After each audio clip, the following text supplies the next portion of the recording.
Hello students, I'm Dr. Vinod Kamble and now we are going to start with the first function of management that is planning. तो पहले हम लोग देखते हैं planning क्या होता है. So here we have definition of planning. Planning is deciding in advance what to do, how to do, when to do and who is to do it. मतलब प्लानिंग जो होता है उसमें हम लोग क्या करते हैं, एडवांस में कुछ डिसीजन लेते हैं या we decide something in advance. मतलब हम लोग को चीज़ों को एडवांस में डिसाइड करना पड़ता है. अभी क्या हम लोग एडवांस में डिसाइड करते हैं कि क्या काम करना है, कैसे वो काम को करना है या कब वो काम को करना है या वो काम को करने की रिस्पॉन्सिबिलिटी कौन लेगा. इन सब चीज़ों को हम लोग एडवांस में डिसाइड करते हैं, उसको हम लोग बोलते हैं planning. Further planning bridges the gap from where we are to where we want to go. इसका मतलब प्लानिंग जो होता है ये दो चीज़ों का जो गैप है कि where we are हम लोग कहाँ पे है और हमको कहाँ पे जाना है, इन दो चीज़ों का जो गैप है इसको ब्रिज करने का या इसको जोड़ने का जो काम होता है वो प्लानिंग करता है. तो हम कहाँ पे हैं और हमको कहाँ पे जाना है, ये दो चीज़ों का गैप फिल किया जाता है with the help of planning. It makes it possible for things to occur which would not otherwise happen. मतलब प्लानिंग जो होता है जिसकी वजह से जो चीज़ें नहीं हो सकती है वो भी होना पॉसिबल हो जाता है. तो ये सबको हम लोग प्लानिंग बोलते हैं. सो यहाँ पे मैंने बेसिकली आप लोगों को तीन चीज़ें बताई. Planning is nothing but we decide in advance what to do, how to do, when to do and who is to do it. ये एक चीज़ हो गई.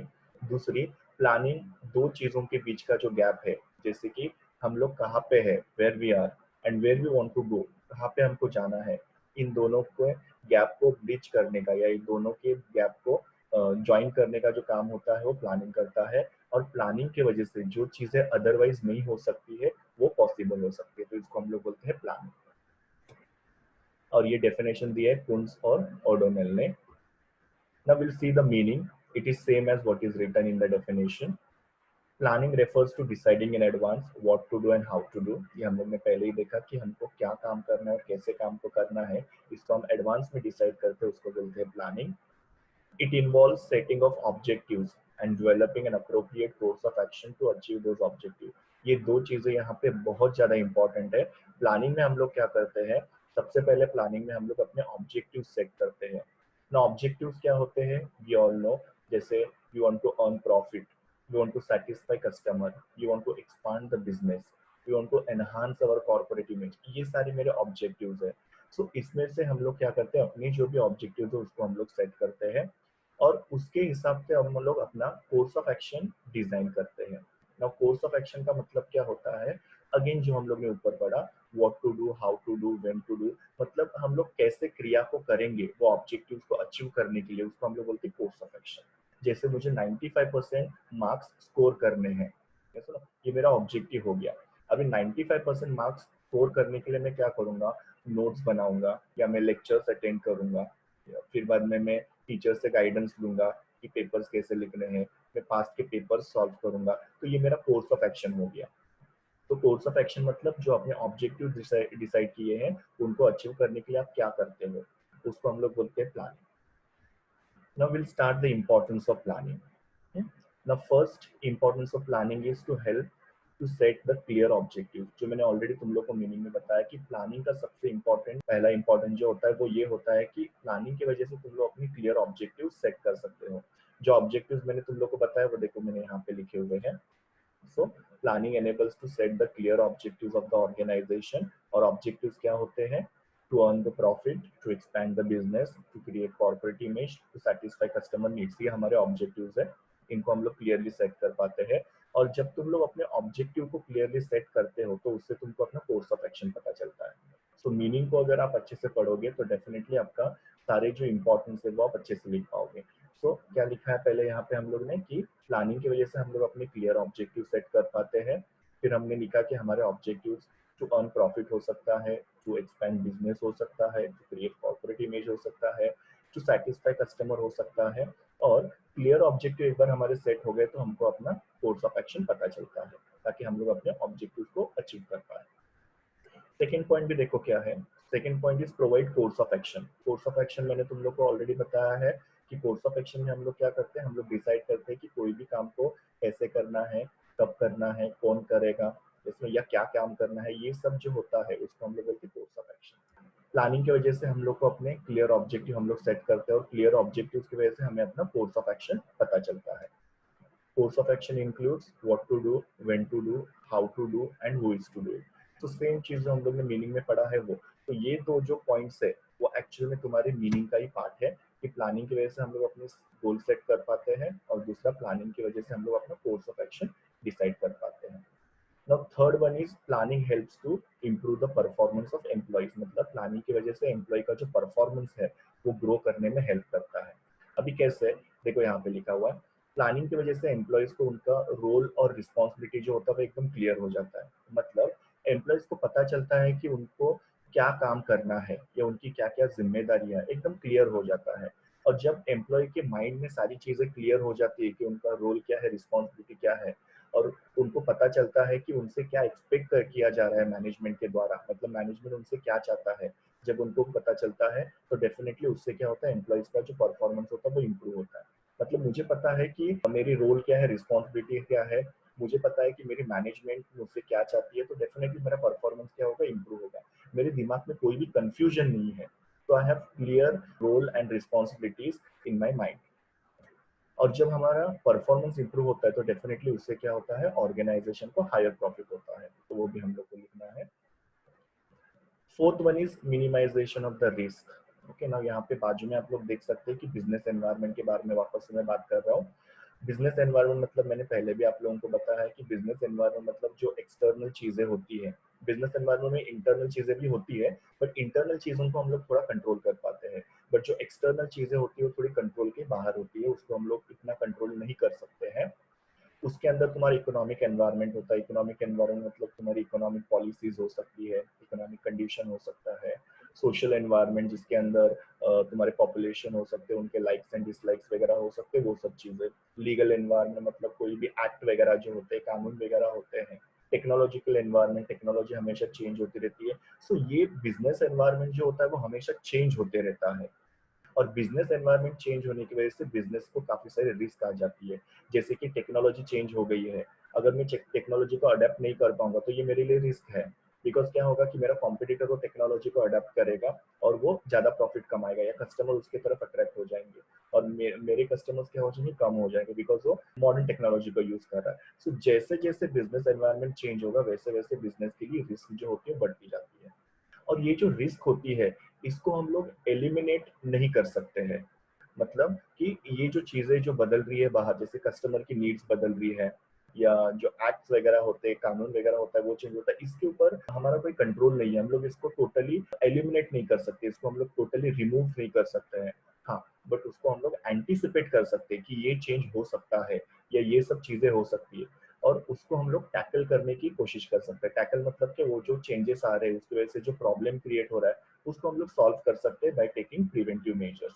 तो ये रिस्क वगैरह है उसको हम लोग कैसे एंटिसिपेट कर सकते हैं या कैसे उसके बारे में हम लोग को पता चल सकता है, तो प्लानिंग के द्वारा हम लोग को पता चल सकता है कि कौन सी रिस्क आ सकती है। जैसे कि सपोज तुम पढ़ाई के प्लानिंग कर रहे हो या तुम पढ़ाई कर रहे हो, तो डेफिनेटली तुमको पता है कि अकाउंट्स में तुम्हारे मार्क्स जा सकते हैं या मैथ जैसे सब्जेक्ट में तुम्हारे मार्क्स जा सकते हैं, तो तुम लोग क्या करोगे, उस चीज के लिए अच्छे से प्रिपरेशन करोगे। सो तुमने अच्छे से उसके बारे में एंटिसिपेट किया कि ये मेरे रिस्क हो सकते हैं, और वो रिस्क को अभी तुम क्या कर सकते हो, मिनिमाइज कर सकते हो बाय प्रैक्टिसिंग अकाउंट्स और by practicing the maths. So planning की वजह से भी क्या होता है कि तुम्हें जो रिस्क आने वाली है उसके बारे में तुम पहले से ही एंटिसिपेट कर सकते हो और फिर बाद में वो रिस्क को तुम कम करने की कोशिश कर सकते हो। Next one is optimum utilization of resources. सबसे सिंपल, हम लोग को तीन रिसोर्सेज की जरूरत होती है किसी भी ऑर्गेनाइजेशन में। फिजिकल रिसोर्सेज होते हैं, मतलब जैसे मशीन्स हो सकती है, रॉ मटेरियल वगैरह हो सकता है। दूसरा रिसोर्स है फाइनेंशियल रिसोर्स जिसको हम लोग कैपिटल बोल सकते हैं, या ह्यूमन रिसोर्स हो सकते हैं जिसको हम लोग एम्प्लॉयज या लेबर बोलते हैं। ये सब रिसोर्सेज को ऑप्टिमम यूज करना मतलब मैक्सिमम यूज करना, इनका वेस्टेज होने नहीं देना, ये पॉसिबल होता है अगर हम लोग प्लानिंग करेंगे तो। क्योंकि प्लानिंग में हम लोग क्या करते हैं, रिसोर्सेज को प्रॉपरली अरेंज करते हैं और रिसोर्सेज को हम लोग प्रॉपरली अलोकेट करते हैं। मतलब सही जगह से वो रिसोर्सेज को ऑप्ट करने का, जैसे कि मटेरियल वगैरह राइट मार्केट में से परचेस करने का, मशीन राइट मार्केट में से परचेस करने का, जितने चाहिए उतने ह्यूमन रिसोर्सेज को हम लोग को रिक्रूट करना है, जितना चाहिए उतना हम लोग को लोन देना है, तो हम लोग प्रॉपरली रिसोर्सेज को क्या करें, अरेंज कर रहे हैं। प्लस हम लोग अब रिसोर्सेज को क्या करें, अलोकेट कर रहे हैं, मतलब सबको जितने रिसोर्सेज चाहिए जिस डिपार्टमेंट को उतना हम लोग उनको दे रहे हैं। सो हम लोग प्रॉपर प्लानिंग कर रहे हैं, तो डेफिनेटली प्लानिंग अगर करेंगे हम लोग रिसोर्सेज का तो उनका ऑप्टिमम यूटिलाइजेशन होगा और उनका वेस्टेज कम हो जाएगा। सो प्लानिंग की वजह से हमारे जो रिसोर्सेस है इनको हम लोग प्रॉपर अरेंज करते हैं, प्रॉपर अलोकेट करते हैं, जिससे उनका वेस्टेज जो होता है वो कम होने में हेल्प होता है और उनका ऑप्टिमम यूज होता है। Next one is planning helps in decision making. Now हर एक मैनेजर के पास क्या होते हैं, अलग अलग ऑल्टरनेटिव ऑप्शंस अवेलेबल होते हैं। कोई भी हम लोग को अगर चीज करनी है तो हम लोग क्या करते हैं, ऑल्टरनेटिव्स हमारे पास रखते हैं। जैसे कि सपोज हम लोग को 10th के बाद में तुमको स्ट्रीम अपना सिलेक्ट करना है, तो you have alternative, you can go for commerce, you can go for arts, या फिर कोई डिप्लोमा कोर्स तुम लोग कर सकते हो, या दूसरा कोई भी तुम लोग कोर्सेज वगैरह ज्वाइन कर सकते हो। सो ये ऑल्टरनेटिव ऑप्शंस, वैसे ही हर एक मैनेजर के पास ऑल्टरनेटिव ऑप्शंस अवेलेबल होते हैं। वो ऑप्शंस को मैनेजर क्या करता है, उसमें क्या क्या पॉजिटिव और नेगेटिव आउटकम हो सकते हैं ऑल्टरनेटिव ऑप्शन में से, उसके बारे में मैनेजर क्या करता है, सोचता है। जैसे ए ऑप्शन अगर हम लोग लेंगे तो उसमें क्या पॉजिटिव है क्या नेगेटिव है, बी ऑप्शन अगर हम लोग लेते तो उसमें क्या पॉजिटिव है क्या नेगेटिव है। जैसे मैं आप लोगों को एग्जाम्पल के थ्रू बताता हूँ। सपोज हम लोग को रॉ मटेरियल परचेज करना है, तो रॉ मटेरियल हम लोग को अलग अलग जगह पे अवेलेबल है, अलग अलग प्राइस में या अलग अलग क्वालिटी का। तो मैं देखूंगा कि अगर सपोज एक पर्टिकुलर जगह से अगर मैं रॉ मटेरियल लेता हूँ तो उसके क्या पॉजिटिव और नेगेटिव आउटकम हो सकते हैं, मतलब उसका क्वालिटी कैसा रहेगा या उसका कॉस्ट कितना रहेगा, वो रॉ मटेरियल हम लोग को टाइम पे मिलेगा कि नहीं। दूसरी जगह पे भी मैं सेम चीजों के बारे में सोचता हूँ कि उसके क्या पॉजिटिव नेगेटिव आउटकम है। तो मैंने रॉ मटेरियल के बारे में क्या किया, ऑल्टरनेटिव ऑप्शंस जो थे उसके बारे में मेरा थोड़ा स्टडी किया, और उसमें से फिर मैंने क्या किया, बेस्ट ऑप्शन को सिलेक्ट किया। और वो बेस्ट ऑप्शन को, जैसे कि सपोज एक जगह है जैसे गुजरात में मेरे को रॉ मटेरियल बहुत अच्छे से मिल रहा है, तो मैं क्या करूंगा, उसको सिलेक्ट करूंगा, बिकॉज गुजरात का जो रॉ मटेरियल है वो कॉस्ट वाइज भी मुझे अफोर्डेबल है, प्लस उसकी क्वालिटी भी अच्छी है। तो मैं क्या करूंगा, उसको ऑप्ट करूंगा या उसको मैं सिलेक्ट करूंगा कि ये मेरा बेस्ट ऑप्शन है। तो मैंने क्या किया, अलग अलग ऑल्टरनेटिव अपने सामने रखे, हर एक ऑल्टरनेटिव का मैंने पॉजिटिव नेगेटिव आउटकम देखा और उसमें से बेस्ट ऑप्शन को मैंने सिलेक्ट किया, और उसके हिसाब से मेरे को क्या हुआ, राइट डिसीजन लेने में हेल्प हुआ। तो प्लानिंग जो होता है वो मैनेजर को राइट डिसीजन लेने में हेल्प करता है।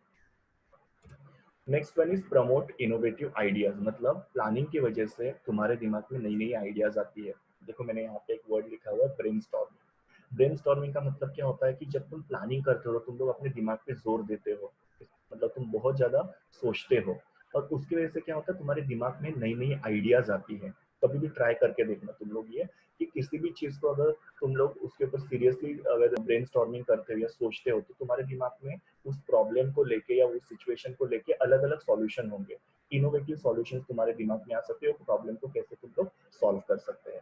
तो वैसे यहाँ पे भी होता है कि प्लानिंग की वजह से तुम्हारे दिमाग में क्या होते हैं, अलग अलग आइडियाज आते हैं, और फिर बाद में ये इनोवेशन से क्या होता है कि इनोवेशन की वजह से तुम नए नए आइडियाज लाते हो, नए प्रोडक्ट लाते हो, जिससे तुम्हारे ऑर्गेनाइजेशन के गोल जो है वो फुलफिल होने में हेल्प होते हैं।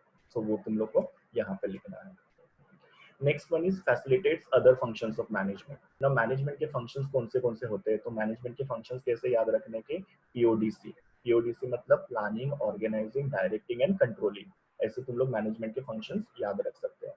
उसमें एस भी डाल सकते हो आप लोग, जैसे planning, organizing, staffing, directing and controlling. तो ये जो मैनेजमेंट के फंक्शंस है ये हो सकते हैं अगर तुम्हारा प्लानिंग अच्छे से होगा तो। अगर प्लानिंग तुम्हारा फ्लॉप हो गया तो ऑब्वियसली तुम्हारा ऑर्गेनाइजिंग फ्लॉप होगा। प्लानिंग अगर तुम्हारा फ्लॉप हो गया तो स्टाफिंग फ्लॉप हो जाएगा, डायरेक्टिंग फ्लॉप हो जाएगा, कोऑर्डिनेटिंग फ्लॉप हो जाएगा, कंट्रोलिंग फ्लॉप हो जाएगा। मतलब तुम्हारा प्लानिंग जब सही तरीके से होगा तो तुम्हारे बाकी सारे फंक्शंस भी जो है वो प्रॉपरली फंक्शन करेंगे। ये बाकी सारे फंक्शंस के बारे में भी हम लोग आगे देखने वाले हैं। तो यहाँ पे सिर्फ तुम लोग को इतना ही समझना है कि प्लानिंग जो होता है उसकी वजह से तुम्हारा ऑर्गेनाइजिंग, स्टाफिंग, डायरेक्टिंग, कोऑर्डिनेटिंग और कंट्रोलिंग जो होता है वो स्मूथली हो जाता है। तो प्लानिंग जो होता है वो तुम्हारे दूसरे फंक्शंस को क्या करता है, फैसिलिटेट करता है या हेल्प करता है। So these were the importance of planning. Thank you. Please do like, share, comment and subscribe my YouTube channel, and also recommend my channel to your friends. See you in the next video.